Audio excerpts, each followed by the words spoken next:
자, 파월.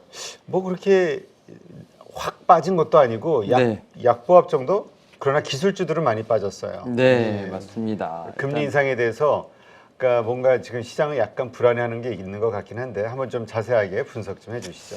예, 일단 뭐 제 머리를 보면 아시겠지만 제가 좀 새벽에 일어나서 좀 계속 봤는데 저는 뭐 특별하게 뭐 어떤 뭐 느낌을 받았다기보다는 뭐 약간의 좀 매파 기조를 드러낸 부분은 있다라고 생각을 하는데 일단은 이제 말씀하셨던 것처럼 일단은 S&P가 한 0.61% 정도 하락을 했고 근데 나스닥이 한 0.76% 정도 하락을 했는데 좀 보시면 알겠지만 뭐 애플이 마이너스 1.3, 테슬라 어제 좀 많이 빠졌죠. 한 2.24% 정도.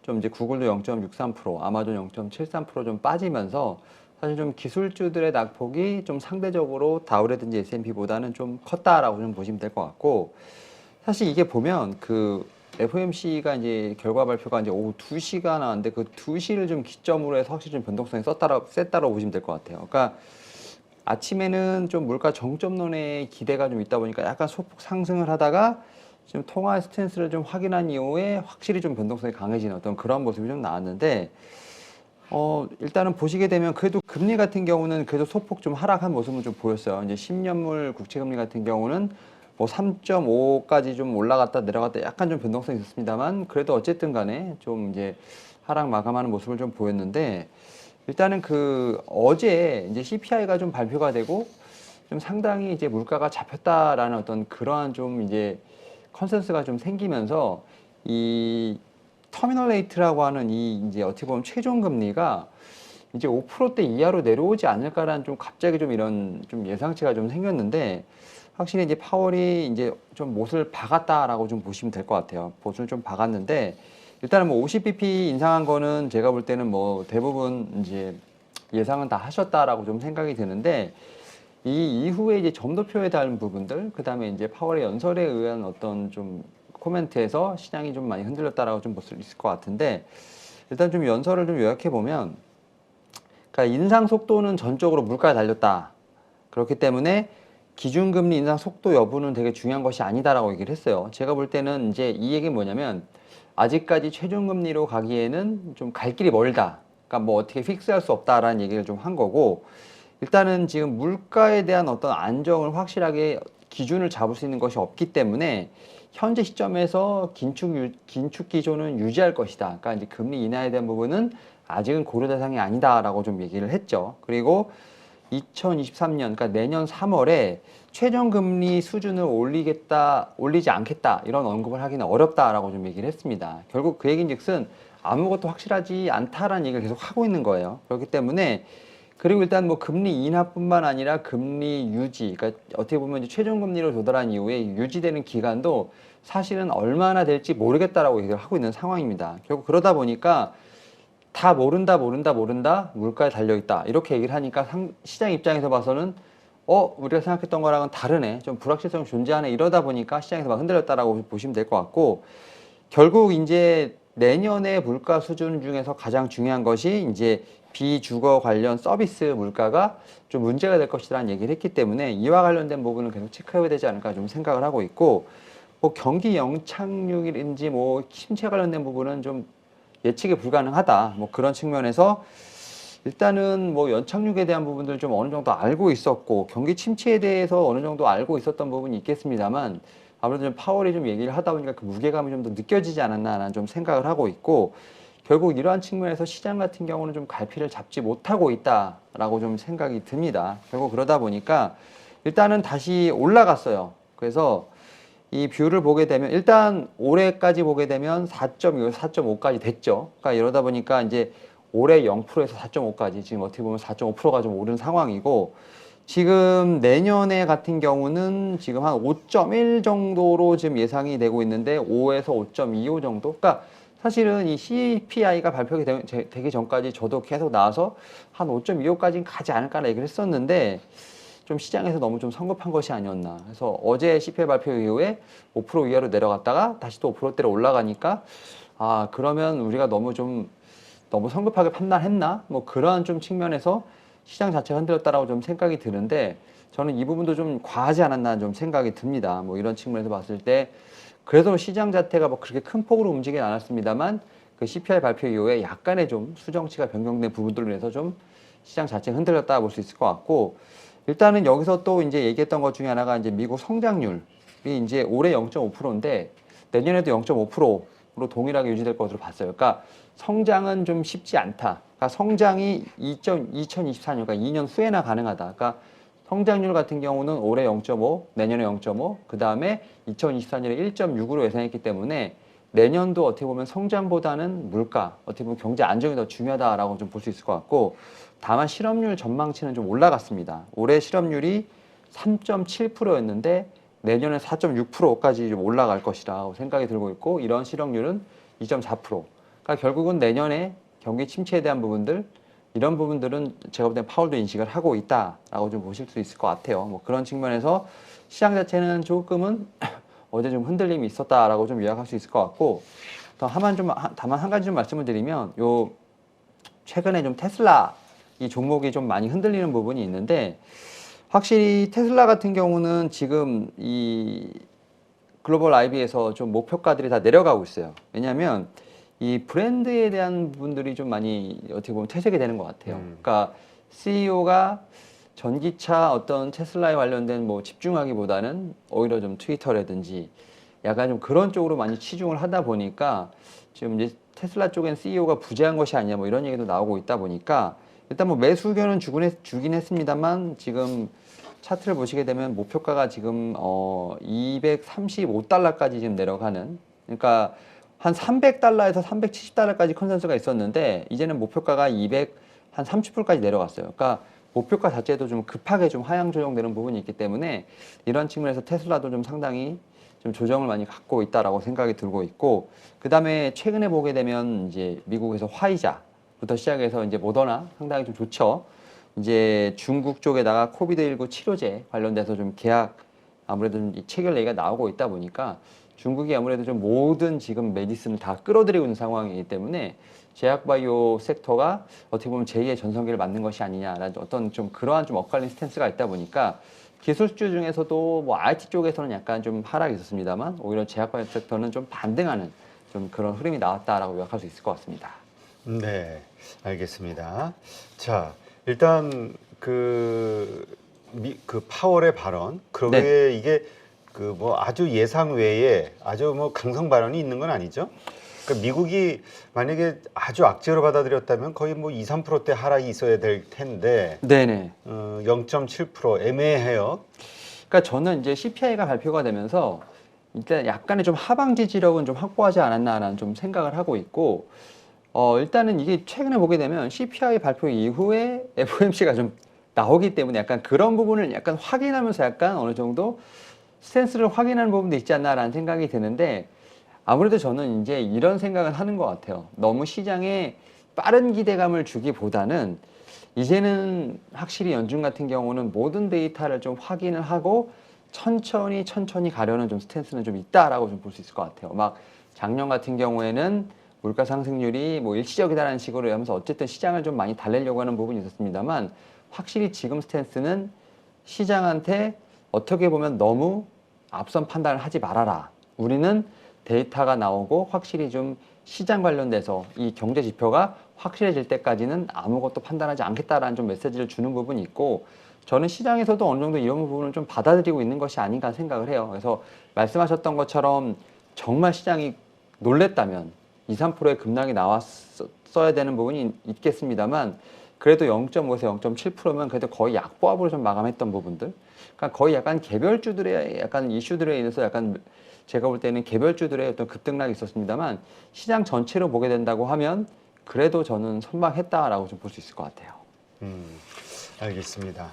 자, 오늘 이제 이러한 것들이 시장에 어떤 영향을 미칠까 이게 아마 다들 걱정이실 텐데 참 이게 뭐라 그럴까요? 이제까지 패턴 보면 파월이 좋은 말 하고 나면 그날은 네. 쫙 오르고 다음 날은 또 쫙 밀리고 이게 이제 패턴이었는데 네. 오늘은 오히려 좀 빠졌으면 내일은 기대해봐도 되나? 뭐 이런 뭐라 그럴까요?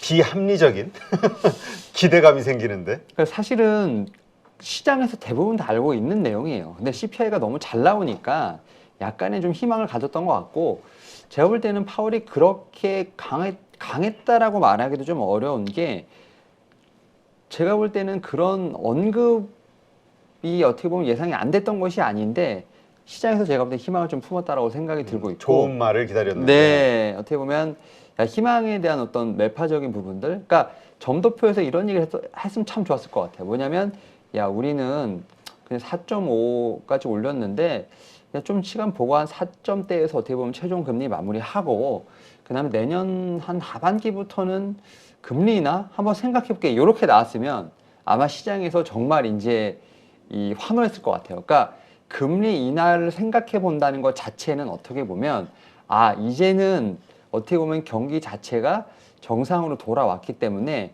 좀 어떤 기업의 투자라든지 가게의 어떤 고물가에 대한 부분을 이제 좀 덜어줄 때가 되지 않았나, 어떤 이러한 신호에서 받아들였을 것 같은데, 금리 인하에 대한 부분 자체를 아예 생각하는 걸 원천 차단했다는 점에서 제가 볼 때는 좀 실망을 다시 했다라고 볼 수 있을 것 같고, 사실은 지금 표를 좀 갖고 왔는데, 지금 내년에 그 경제학자들이 85% 이상이 지금 이제 내년에 리세션을 지금 이제 판단을 하고 있어요.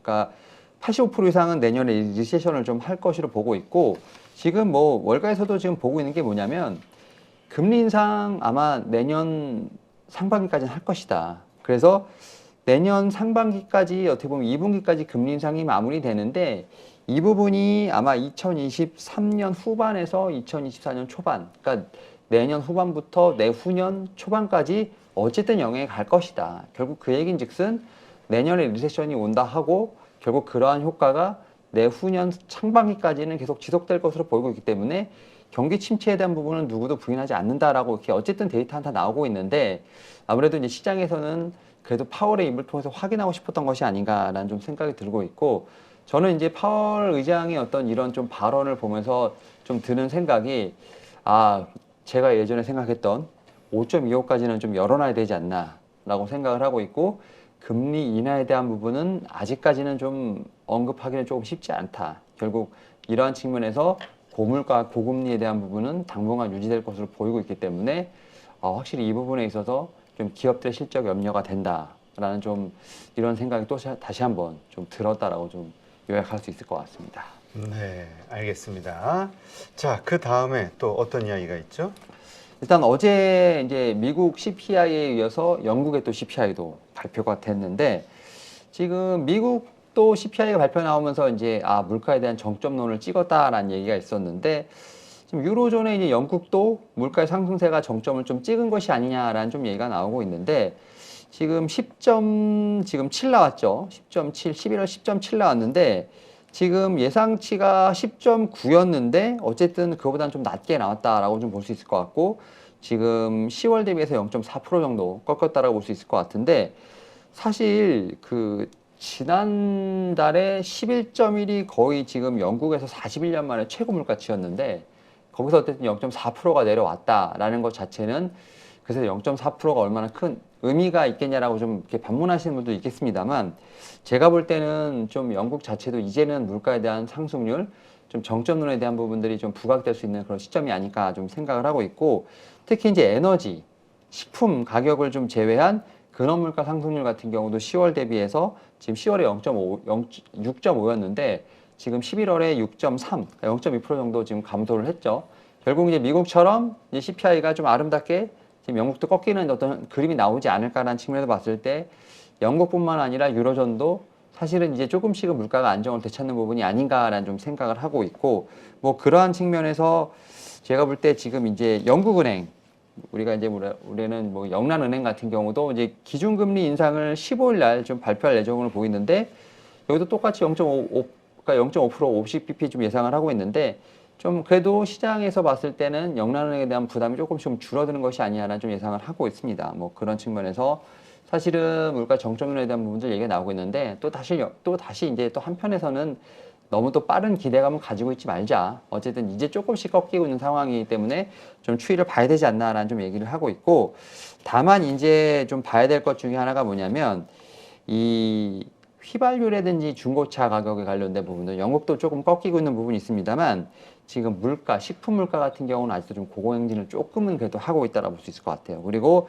사실은 지금 겨울이 다가오기 때문에 지금 11월에 물가가 좀 꺾이긴 했습니다만 이런 좀 전력 관련된 수요 이 부분도 분명히 좀 12월에 좀 체크를 해야 될 부분도 있고 그 다음에 지금 영국에서 지금 뭐 철도라든지 뭐 우편, 의료 관련된 공공부문 노조가 지금 물가 상승률에 맞춰서 임금을 올려달라고 좀 시위를 하고 있는 부분이 있기 때문에 이 부분도 하나의 좀 변수가 되지 않나라는 생각을 하고 있습니다. 이에 따라서 지금 영국, 유로존 이 부분도 지금 미국과 마찬가지로 물가의 상승률에 대한 부분들은 계속 체크를 해야 한다라고 좀 볼 수 있을 것 같고 다만 좀 11월 같은 경우는 그래도 좀 꺾이고 있다라는 측면은 한번 체크해봐야 되지 않을까 좀 말씀을 드릴 수 있을 것 같습니다. 네. 지금 영국 이야기를 또 하니까 나온 신문들 보니까 12년 만에 한파가 찾아왔다, 영국에. 네, 맞습니다. 그래서 지금 취약계층, 가난한 사람들만 어려운 거예요. 가난한 사람들은 뭐 하루 1시간 정도밖에 난방을 못하는 네. 그런 상황이라는 이야기. 그러니까 이제 이게 본격적으로 우리 그동안 그 오래전에 몇 달 전에 이야기했던 어떤 에너지 위기, 그러니까 네. 그 한파로 인한 어떤 에너지 위기, 요거에 대한 이야기가 슬슬 올라오는 것 같아요. 그러니까 이제 말씀하셨던 것처럼 이제 유로 쪽에서 가장 먼저 탄소 중립에 대한 부분을 좀 드라이브를 많이 걸었고 뭐 석탄이라든지 원자력에 대한 어떤 좀 지구 환경과 좀 위험성 있는 것들을 좀 배제하고 뭐 풍력이나 태양광을 가자라는 어떤 좀 그런 신호탄을 쐈습니다만 지금 어떻게 보면 아이러니하게 지금 그렇게 먼저 발표를 했던 유로존이 발목이 잡히는 상황이라고 볼 수 있을 것 같습니다. 사실 이제 러시아와 우크라이나 사태를 좀 예상한 것이 아니다 보니까 뭐 그런 측면에서 석탄을 좀 일시적으로 다시 가동을 한다던가 아니면 다시 이제 탄소 중립을 가기 전에 중간 단계로서 원전을 많이 좀 권장을 하는 좀 그러한 부분이 있다 보니까 그런 측면에서 지금 이제 말씀하셨던 것처럼 겨울 관련된 부분에서 좀 비상이 있다라고 볼 수 있을 것 같고 아마 이제 영국과 특히 이제 독일 같은 경우가 아마 좀 그런 부분에서 좀 상당히 민감하게 반응하지 않을까 좀 생각을 하고 있는데 말씀하셨던 것처럼 이제 어떻게 보면 이 물가 상승률이 좀 이제 가난하신 분들에게는 가장 큰 적이라 볼 수 있어요. 사실은 뭐 선진국들 보면 어떻게 보면 모든 게 다 비싸도 물가가 쌌기 때문에 사는데 그래도 어느 정도 좀 유연함이 좀 있었다라고 생각이 드는데 이런 물가마저 오르게 된다고 하면 사실은 하루 먹고 사시는 분들에게는 상당히 힘든 좀 고난 시간이 좀 시작되지 않을까 생각을 하고 있고 그러한 측면에서 지금 영국 정부도 상당히 고민이 많은 상황입니다. 여기다 좀 앞에서 언급드렸던 것처럼 결국 임금 인상에 대한 부분들이 다시 한번 좀 수면 위로 떠오르고 있는 상황이기 때문에 기업들 입장에서는 이제 구조조정을 해야 되는 상황이고 고용자들 같은 경우는 임금을 올려줘야 물가 상승률을 따라가는 상황이기 때문에 상당히 지금 이제 정부 입장에서도 이제 좀 어떻게 보면 어려운 상황이다라고 볼 수 있을 것 같고 그런 측면에서 좀 서민들에 대한 고충은 좀 상당히 좀 올라가고 있는 상황. 결국 이런 측면에서 어떤 스탠스가 지금 영란에서 나올지에 대한 부분도 좀 계속 체크를 해봐야 되지 않을까 좀 말씀을 드려야 될 것 같습니다. 네. 참 이게 어려운 얘기예요. 어쨌든 이게 지금 현재까지는 영국의 문제인데 이게 이제 유럽 한파로 이어지거나 유럽 네네. 이상 기후로 이어지면서 유럽의 전체 어떤 문제로 일어난다면 역시 또 에너지 가격에 또 큰 변동성이 생기겠죠.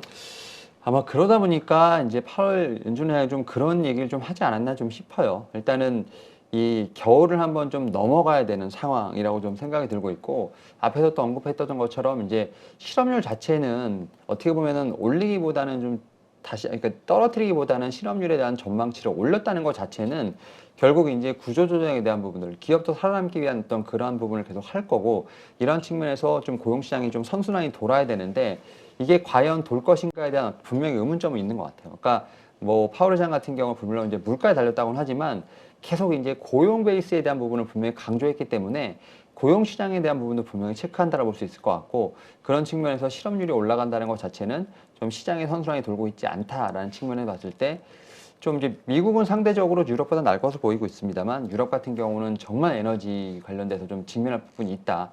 다만 최근에 뉴스를 보게 된다고 하면 좀 재고 부분은 좀 어느 정도 올라가고 있다는 좀 얘기가 나오고 있는데 일단 아무래도 막상 이제 겨울로 들어가게 된다고 하면 분명히 이제 뉴스 플로우를 통해서 여러 가지 좀 어려움들이 나오지 않을까라는 좀 생각을 하고 있고 지금 말씀하셨던 것처럼 이제 어느 나라를 가게 된다고 하면 뭐 1시간 난방 그다음에 뭐 저녁 이후에는 도로에 뭐 도로등도 다 끄고 그다음 뭐 에어컨부터 시작해서 난방 같은 경우도 시간을 제한하는 어떤 그러한 정책을 많이 펴고 있는 부분이 있기 때문에 아마 이번 겨울나기는 상당히 쉽지 않을 것이다라는 좀 예상을 저도 분명히 하고 있다라고 좀 요약할 수 있을 것 같습니다. 네. 지금 우리가 좀 시기를 좀 앞으로 돌려보면은 한 몇 개월 전에 한 3, 4개월 이전에 그 많은 분들이 우리 그 도시가스라든가 에너지주들의 겨울에 한파를 그 네. 예상하고 투자했던 분들이 참 많아요. 그때 투자 아이디어로. 네, 그래서 네. 계속 올라갈 것이다. 근데 그 이후로 다 꼬꾸라졌단 말이에요. 네, 맞습니다. 예. 그래서 많이 힘들어 했는데 이분들의 뭐라 그럴까요? 손실이 줄거나 탈출할 수 있는 이게 계기가 될 것인가?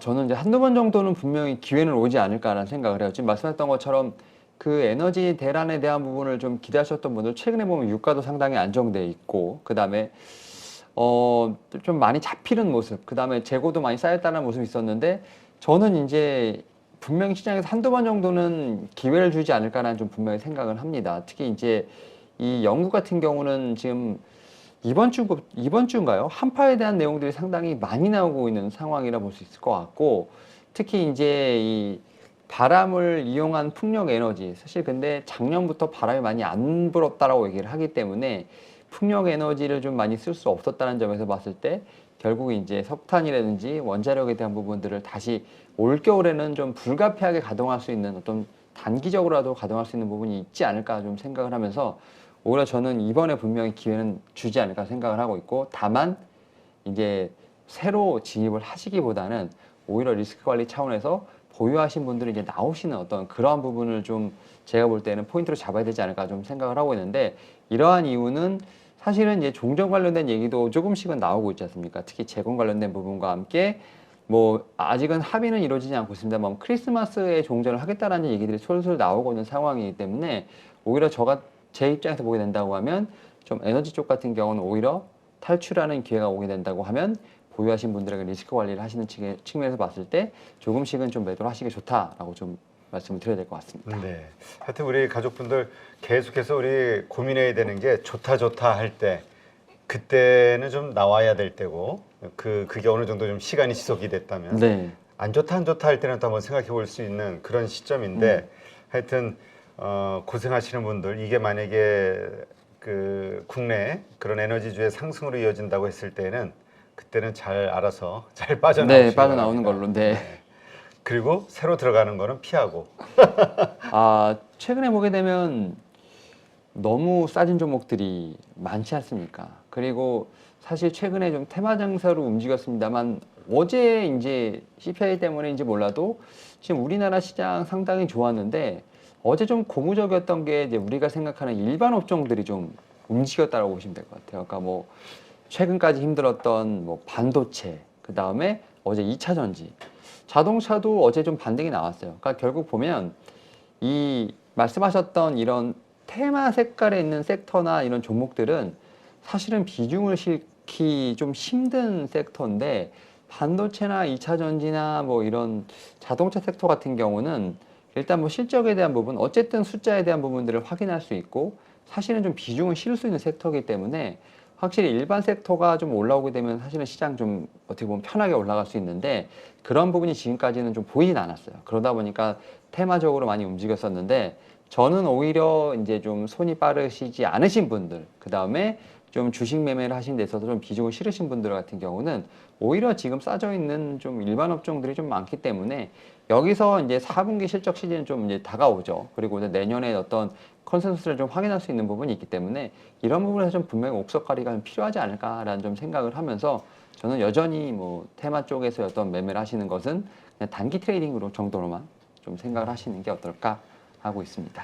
근데 그런 생각으로 들어갔다가 그 생각 밖의 그 상승보다는 좀 하락하거나 해서 물리면 거기서부터 이제 장투가 되시는 분들, 그래서 손실폭이 네. 확 더 커져가지고 그게 이제 문제죠. 사실 뭐 대부분의 이제 투자자분들 같은 경우 올해 거의 수익이 나셨다라고 좀 생각이 들지 않기 때문에 지금 말씀하셨던 것처럼 이제 비자발적인 장투를 하고 계신 분들이 있다라고 생각이 드는데 저는 시장이 좀 상승할 때 좀 이제 본인이 이제 투자하셨던 섹터들 중에서 시장의 상승률 대비해서 같이 올라오는 게 있을 거고 그보다 더 큰 폭으로 올라오는 좀 섹터들이 있을 거라 생각을 하는데 아마 가장 지금 얘기가 많이 나왔던 것 중에 하나가 뭐 반도체, 신재생, 뭐 원전, 뭐 2차전지 뭐 그 우리가 말하는 뭐 태조 이방원 뭐 이런 게 있을 것 같은데 저는 이런 섹터들이 아직까지는 좀 시세를 다 반납했다라고 생각하지는 않아요. 특히 이제 어느 정도 상승폭이 있었던 섹터 같은 경우는 조금 조정에 대한 부분이 있겠습니다만 저는 그게 오히려 기회라고 생각을 하고 있고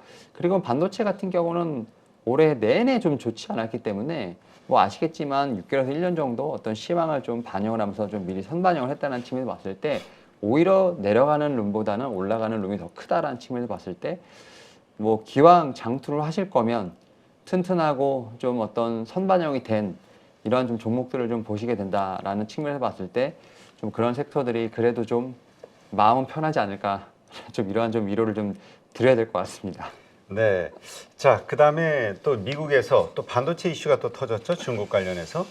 네, 사실 이렇게 좀 우리 힘든 상황인데 미국과 중국은 왜 이렇게 싸우는지 모르겠습니다. 네, 참 밥그릇이라고 표현하기엔 그렇죠. 패권. 패권이라고 보시는 게 네. 맞는 것 같고 사실은 이제 뭐 2차 전지 얘기도 좀 얘기가 많이 나왔죠. 특히 이제 어떻게 보면 2차 전지도 중국에서 보게 되면 보조금을 통해서 확실히 밀어주다 보니까 어떻게 보면 불공정 거래를 하는 거죠. 그러니까 미국 입장에서 보게 되면 반도체도 그렇고 2차 전지도 그렇고 참 공정 거래를 해야 되는데 너무나 이제 중국 정부에 대한 부분들로 인해서 확실히 좀 손절을 하고 좀 가려고 하는 모습이 있고 특히 이제 미국 같은 경우는 중국에 대한 부분을 이제 직접적으로 압박을 하는 것도 있지만 뭐 네덜란드라든지 일본을 좀 같이 좀 연합을 하면서 같이 좀 압박하는 좀 그런 모습이 나오고 있는데 일단 좀 뉴스가 두세 개가 정도가 좀 같이 동시에 나왔어요. 그러니까 이제 미국 행정부가 지금 이제 특히 지금 중국에 있는 좀 대표적인 그 낸드 플래시 반도체 회사죠. 그 이제 양지 메모리 테크놀로지를 좀 비롯해서 중국 30여 개 이제 이 회사에 좀 블랙리스트를 추가할 것이다라는 얘기가 좀 나오고 있어요. 그러니까 이제 안보 위협에 대한 어떤 이유로 제가 볼 때는 중국 기업의 압박 수위를 높이는 모습입니다만 결국 이제 시장에서 좀 불공정 거래에 대한 부분까지도 제가 볼 때 같이 짚어내는 것이 아니냐라는 좀 생각을 하고 있고 특히 이제 미국에서는 사실은 이제 이런 부분에서 지금 이제 이 앞서 말씀드린 일본 그다음에 네덜란드와 같이 또 이제 우리나라도 어떻게 보면 그 동맹을 통해서 좀 같이 압박하는 모습이 좀 나오고 있습니다만 이제 뭐 삼성전자나 SK하이닉스는 약간의 좀 유예를 줬습니다만 그러다 보니까 이제 중국에서도 이제 미국의 어떤 이러한 좀 스탠스를 좀 견제하기 위한 움직임이 좀 나오고 있다라고 좀 보실 수 있을 것 같은데 일단 좀 중국 같은 경우는 지금 WTO에 정식으로 지금 이제 미국의 스탠스를 좀 제소를 했죠. 특히 이제 대중 반도체 수출 통제 관련돼서 WTO에 좀 제소를 했다라고 볼 수 있을 것 같고 특히 이제 이 일본, 네덜란드와 관련돼서 지금 같이 연합으로 하고 있는 부분에 있어서 WTO에서 좀 판단을 해달라고 좀 얘기를 한 상황입니다. 결국 중국 같은 경우도 이제 어떻게 보면 두 손 들고 당하진 않겠다라는 얘기가 좀 나오고 있는 상황이고 여기에 또 이제 중국이 이제 어떻게 보면 자체적으로 중국의 어떤 반도체 섹터를 좀 부응하기 위해서 지금 약 1조 위안 우리나라 돈으로 한 187조 정도 규모의 반도체 산업 지원 패키지를 약속을 했다라고 좀 얘기가 나오고 있는 겁니다. 결국 이제 이 내수를 좀 부양을 다시 하겠다. 그러니까 좀 반도체 섹터에 대한 부분을 산업을 전적으로 지원하겠다라는 얘기가 나오고 있기 때문에 결국은 지금 미국과 지금 중국 같은 경우는 뭐 2차 전지뿐만 아니라 반도체에서 상당히 지금 치열하게 지금 패권 전쟁을 하고 있고 사실은 이 가운데서 이제 우리나라의 어떤 스탠스가 상당히 중요하지 않을까라는 좀 생각을 해요. 사실은 중국 시장도 상당히 크기 때문에 지금 앞에서 언급드렸던 것처럼 삼성전자, SK하이닉스 같은 경우는 공장들이 다 있지 않습니까? 거기서 뭐 유예를 주긴 했습니다만 결국 미국 입장에서 보게 되면 빨리 정리를 하고 나와라 이런 거지 거기서 계속 장사를 하라라 이런 좀 스탠스는 아니기 때문에 지금 반도체 시황 상당히 어려운 상황에서 삼성전자나 이제 중국 삼성전자, SK하이닉스 같은 경우 좀 계속 고민을 해봐야 되는 부분이 있고 어떻게 중국에 관련돼서 지금 엑시트를 해야 되는 것인지 뭐 이런 부분은 상당히 좀 머리가 아픈 상황이라고 좀 생각이 듭니다. 네, 알겠습니다. 자, 그다음 이건 뭐예요? 인유얼 테슬라? 이게 어제 좀 뉴스가 나왔는데 테슬라에서 이제 스트리밍 게임이 이제 지원이 이게 이제 동영상 제가 캡처한 건데 이게 유튜브로 이렇게 딱 이렇게 좀 광고가 나오더라고요. 그래서 테슬라가 지금 업데이트를 통해서 스트리밍 게임을 지원했다. 그러니까 이제 이 자율주행하고도 약간 좀 이제 맥을 닿았다 볼 수 있을 것 같은데 이게 좀 플레이스테이션에 들어간 약간 좀 하드웨어랑 거의 좀 이제 비슷한 좀 이제 기계라 볼 수 있을 것 같고 이제 결국 이제 차량용 콘솔 시장에 대한 부분들이 다시 한번 좀 주목을 받는다라는 측면에서 봤을 때 이제 미국 주식에서 보면 이제 AMD 약간 수혜를 보지 않을까 좀 생각을 하고 있는데 결국은 이제 우리가 말하는 뭐 이제 차량 내에서 이제 모든 걸 할 수 있는 약간 시스템 뭐 이런 이제 관점이라 보시면 되는데 사실은 테슬라가 2019년부터 게임뿐만 아니라 뭐 노래방 기능도 추가했었잖아요. 근데 이제 아무래도 이제 미국 국토교통부랑 그게 이제 안전 문제로 막 여러 가지 싸움이 있었는데 결국은 이제 이런 좀 인포테인먼트 쪽 가는 쪽에 대한 어떤 이 트렌드를 좀 바꾸기 좀 쉽지 않다라는 좀 생각이 들고 있고 지금 게임 플랫폼 어쨌든 좀 탑재가 됐기 때문에 이와 관련돼서 결국 자율주행과 같이 좀 엮이는 부분이 있지 않나 좀 생각을 하고 있고 물론 이제 아직은 좀 초기 단계입니다. 뭐 초기 단계이긴 합니다만 지금 이제 뭐 테슬라뿐만 아니라 뭐 메르세데스 벤츠라든지 뭐 GM 같은 회사들 지금 계속 자율주행 관련된 부분에서 어쨌든 좀 기술을 좀 개발하는 부분이 있기 때문에 이런 측면에서 좀 테슬라 이런 쪽은 분명히 좀 의미가 있지 않나라는 좀 생각이 듭니다. 결국 이제 좀 이 차량 관련된 시스템뿐만 아니라 좀만 넓혀보게 되면 게임, 메타버스, 뭐 AR, VR 쪽으로도 분명히 이 산업이 확장되는 부분이 있기 때문에 이러한 측면에서 저는 뭐 테슬라뿐만 아니라 앞에 말씀드렸던 뭐 AMD 여기에 나가서 메타 그다음에 또 이제 좀 게임 쪽으로 가게 된다고 하면 또 이제 여러 가지 좀 섹터들이 있기 때문에 이런 측면에서 같이 좀 연결돼서 제가 볼 때는 좀 시장 자체가 다시 한번 커지는 부분들을 좀 봐야 되지 않을까 좀 생각을 하면서 저는 어제 이 뉴스를 보면서 확실히 좀 테슬라가 여러 가지 좀 이슈가 있긴 합니다만 그럼에도 불구하고 좀 한 발 한 발 자율주행으로 나아가는 모습이 있지 않나라는 좀 생각을 하면서 이 뉴스를 좀 준비해봤습니다. 네, 알겠습니다. 자, 이제까지 윤여민 FP님과 함께했습니다. 오늘 수고 많았습니다. 네, 감사합니다. 고맙습니다.